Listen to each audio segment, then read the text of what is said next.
কল্পনা করুন তো আপনি একটা ফল খেয়ে অসুস্থ হয়ে ধীরে ধীরে আপনি মৃত্যুর দিকে ঝুঁকে যাচ্ছেন, অথবা আপনি কোনো সবজি খেয়ে জটিল ক্যান্সারে আক্রান্ত হয়ে মারা গেলেন। কিন্তু বিষয়টা কল্পনার কিছু না, বর্তমান বিশ্বে বাস্তবে এটাই হচ্ছে। ধীরে ধীরে আপনি সবাই আক্রান্ত হব। আর এর পিছনে কারা এগুলো কন্ট্রোল করছে, কিভাবে আমরা নিজেদের রক্ষা করব, এই ভিডিওতে আমরা সেটাই জানবো। চলুন তাহলে ভিডিওটা শুরু করি। বিশ্ব কৃষি ও খাদ্য নিরাপত্তার পিছনে কাজ করছে এক সুপরিকল্পিত ভয়ঙ্কর বিজনেস পলিসি, যার নাম TRIPS এগ্রিমেন্টস। এই চুক্তিটি বিশ্ব বাণিজ্য সংস্থা WTO এর অঙ্গ হিসাবে কাজ করছে, কিন্তু এর আসল রূপ অনেক বেশি ভয়ানক। বর্তমানে এটি অধিক প্রফিটেবিলিটির পাশাপাশি ইহুদিবাদী জায়নিস্টদের পপুলেশন এন্ড লাইফ কন্ট্রোল এজেন্ডার সবচেয়ে সফল ও কার্যকরী অস্ত্রে পরিণত হয়েছে। TRIPS এর মূল কাজ হলো বুদ্ধিবৃত্তিক সম্পত্তির অধিকারের নামে দেশগুলোর উপর নিয়ন্ত্রণ প্রতিষ্ঠা করা। তবে সবচেয়ে গুরুত্ব সহকারে নিয়ন্ত্রণ করা হয় বীজ, কীটনাশক, সার ও বায়োটেকনোলজি সংক্রান্ত চুক্তিগুলো।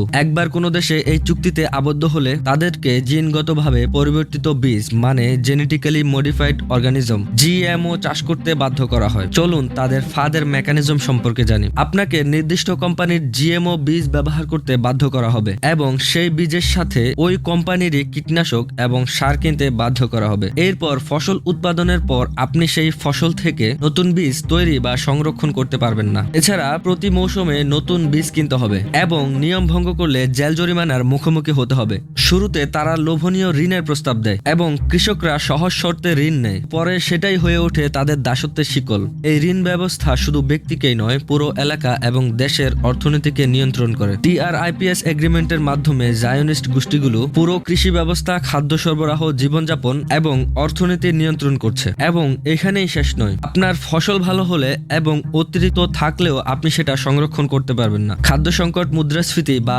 দারিদ্র্যপীড়িত দেশে সাহায্যের নামে আপনার ফসল কেড়ে নেওয়া হবে। নিজ দেশে দুর্ভিক্ষ দেখা দিলেও আপনার ভালো ফলন থাকলেও সেটিও কেড়ে নেওয়া হতে পারে, যা আপনাকে এবং আপনার পরিবারকে মৃত্যুর দিকে ঠেলে দেবে। বিশ্বজুড়ে এই ভয়াবহ এজেন্ডা ছড়ানোর লক্ষ্যে অনেক দেশে পরীক্ষাগার তৈরি করা হয়েছে, যেমন আর্জেন্টিনায় ক্যান্সার মহামারী, GMO সয়াবিন এবং সংশ্লিষ্ট বিষাক্ত কীটনাশক গ্লাইসোফেটের কারণে দেশটিতে ক্যান্সারের হার ভয়াবহভাবে বেড়েছে। গবেষণায় দেখা গেছে GMO চাষের এলাকাগুলোতে ক্যান্সারের হার 300% বৃদ্ধি পেয়েছে এবং লক্ষাধিক মানুষ ক্যান্সারে আক্রান্ত হয়েছেন, বিশেষ করে শিশু এবং নারীরা। এছাড়া ভারতে 3 লক্ষ কৃষকের আত্মহত্যা। মনসান্টো বর্তমানে বায়ের কোম্পানির GMO তুলার বীজ ও ঋণের ফাঁদে পড়ে দেশটির 3 লক্ষেরও অধিক কৃষক আত্মহত্যা করতে বাধ্য হয়েছে। ঋণের বোঝা, ফসল নষ্ট হওয়া এবং কীটনাশকের উচ্চ মূল্য তাদের জীবনকে দুর্বিষহ করে তুলেছে। এবং মেক্সিকোতে সাংস্কৃতিক গণহত্যা। 1000 বছর ধরে সংরক্ষিত স্থানীয় ভুট্টার 60টিরও বেশি প্রজাতি GMO ভুট্টার আগ্রাসনের কারণে বিলুপ্তির পথে।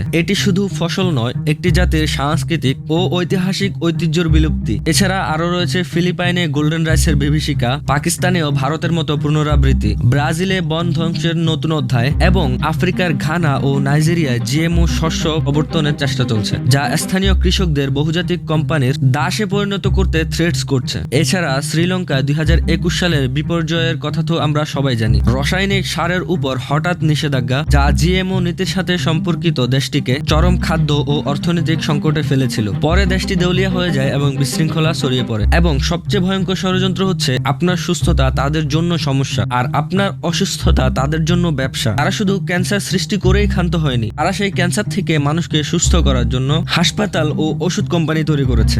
বিশ্ব স্বাস্থ্য সংস্থার গোপন রিপোর্ট অনুযায়ী ক্যান্সার গবেষণায় যেসব যুগান্তকারী আবিষ্কার হয়েছে তার 73% জনগণের কাছে প্রকাশ করা হয় না, কারণ ক্যান্সার সম্পূর্ণভাবে নির্মূল হয়ে গেলে তাদের $1 ট্রিলিয়ন ওষুধ সাম্রাজ্য বন্ধ হয়ে যাবে। এবার আমি বলবো তাদের চক্রটি কিভাবে কাজ করে। প্রথমত, তারা আপনাকে ঋণ দেয় ফসল ফলানোর জন্য এবং সেই ফসল আবার আপনাকেই অসুস্থ করে, যেমন ক্যান্সার, কিডনি রোগ, লিভার সমস্যা। আবার সেই অসুখের জন্যই তারাই ওষুধ বিক্রি করে। এছাড়া ওষুধের পাশাপাশি আবার নতুন GMO বীজ ও সার বিক্রি করে। এটি একটি পূর্ণচক্র ব্যবসা যেখানে কৃষক ও ভোক্তা উভয়ই ফাঁদে পড়ে। এছাড়া আরো কিছু তথ্য আছে যা তারা ধামাচাপা দিয়ে রাখার চেষ্টা চালিয়ে যাচ্ছে, যেমন বন্ধ্যাত্বের মহামারী। গবেষণায় দেখা গেছে GMO খাদ্য গ্রহণকারী প্রাণী ও মানুষের মধ্যে বন্ধ্যাত্বের হার ভয়াবহভাবে বৃদ্ধি পেয়েছে। ইউরোপীয় জার্নাল অফ হিউম্যান রিপ্রোডাকশনের গবেষণা অনুযায়ী GMO খাদ্য গ্রহণকারী পুরুষের স্পাম কাউন্ট 40% পর্যন্ত কমে যেতে পারে। এছাড়া GMO ফসলের সাথে ব্যবহার করা কীটনাশকগুলি মস্তিষ্কের কোষ নষ্ট করে। অটিজম, আলজেইমার এবং পার্কিনসন রোগের সাথে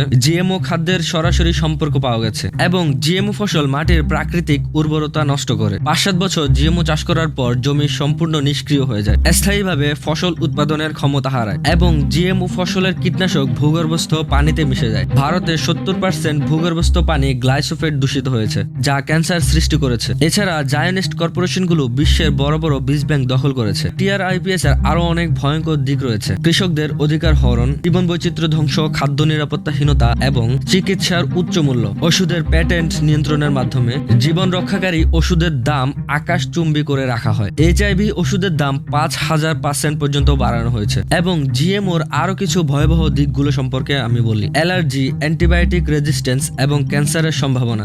গবেষণায় প্রমাণিত হয়েছে জিএমও খাদ্য টিউমার বৃদ্ধি করে। এছাড়া পরিবেশগত ক্ষতি এবং জিন প্রবাহ।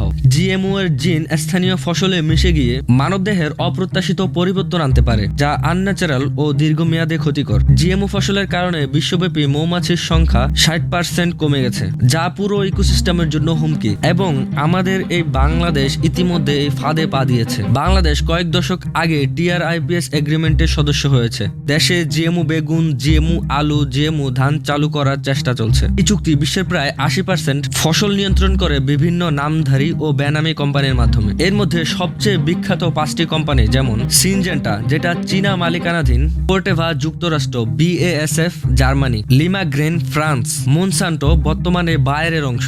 জানি না উচ্চারণগুলো ঠিক হয়েছে কিনা। এই কোম্পানিগুলো শুধু বীজ নয়, কীটনাশক, সার, ওষুধ এবং বীমা ব্যবসাও তারা নিয়ন্ত্রণ করে। এখন কথা হলো, আমরা এগুলো থেকে বাঁচবো কিভাবে? এগুলো থেকে বাঁচতে হলে সচেতনতাই আমাদের শেষ ভরসা। আমরা একটি ক্রিটিক্যাল সময় দাঁড়িয়েছি। এটি শুধু কৃষি নয়, এটি আমাদের অস্তিত্বের সংকট, আমাদের খাদ্য, আমাদের স্বাস্থ্য, আমাদের অর্থনীতি এবং আমাদের ভবিষ্যৎ প্রজন্মের নিরাপত্তা ঝুঁকিতে। তাহলে আমরা কি করতে পারি? আমাদের উচিত স্থানীয় ও প্রাকৃতিক কৃষিকে সমর্থন করা এবং জমি থাকলে নিজস্ব চেষ্টায় চাষাবাদ করে খাদ্যর যোগান তৈরি করা, জিএমও মুক্ত খাদ্য ক্রয় করা, বীজ সংরক্ষণ করা ও বাজারজাত করা, এবং সামর্থ্য বা সক্ষমতা থাকলে সরকারি সংস্থাগুলোকে চাপ দিন, জিএমও মুক্ত নীতি গ্রহণের জন্য বাধ্য করা এবং সচেতনতা ছড়িয়ে দেওয়া। এবং আমার এই ভিডিওটা শেয়ার করে সবাইকে সচেতন করুন। মনে রাখবেন, একটি দেশের ফসলের বীজের স্বাধীনতা যখন নষ্ট করা হয়, তখন সেই দেশের সার্বভৌমত্ব নষ্ট হয়। আমাদের পূর্বপুরুষেরা হাজার বছর ধরে যে বীজ সংরক্ষণ করে এসেছেন, তা আমাদের জন্য অমূল্য সম্পদ।